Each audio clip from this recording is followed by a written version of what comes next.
ఈ వీడియో చూసే ముందు ఒక లైక్ కొట్టి మన ఛానల్ని సబ్స్క్రైబ్ చేసుకోండి.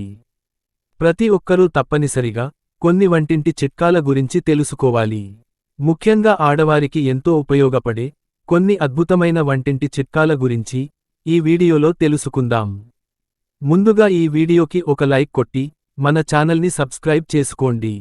కందిపప్పును ఉడకబెట్టేటప్పుడు కందిపప్పు త్వరగా ఉడకాలంటే కందిపప్పులో ఒక స్పూన్ నూనెను వేసి కందిపప్పు ఉడకపెడితే త్వరగా ఉడికిపోతుంది. పకోడీలు అలాగే పునుగులను వేసేటప్పుడు వేడి నూనెలో చిటికెడు ఉప్పును కలపండి. పునుగులు నూనె పీల్చకుండా వస్తాయి. కత్తిపీటకు ఉప్పు రాస్తే కత్తిపీట పదునుగా తయారవుతుంది.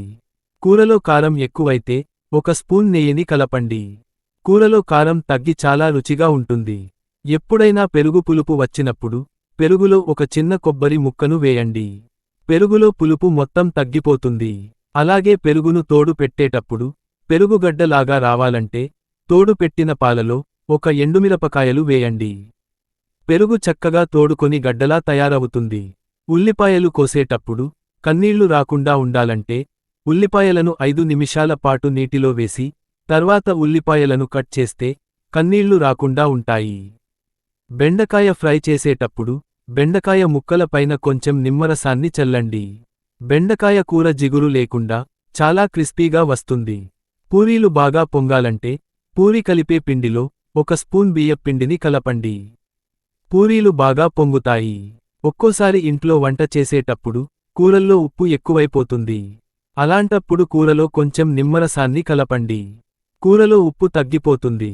చపాతీలు బాగా మెత్తగా రావాలంటే చపాతీ పిండిని కలిపేటప్పుడు 2 స్పూన్ల పెరుగును వేయండి. చపాతీలు చాలా మృదువుగా వస్తాయి. ఇడ్లీ పిండి పులుపెక్కకుండా ఉండాలంటే ఒక చిన్న అల్లం ముక్కను ఇడ్లీ పిండిలో వేయండి. ఇడ్లీలు హోటల్ స్టైల్లో చాలా మెత్తగా రావాలంటే ఇడ్లీ రవ్వను ఎక్కువగా వేసి మినప్పిండిని తక్కువగా వేయండి.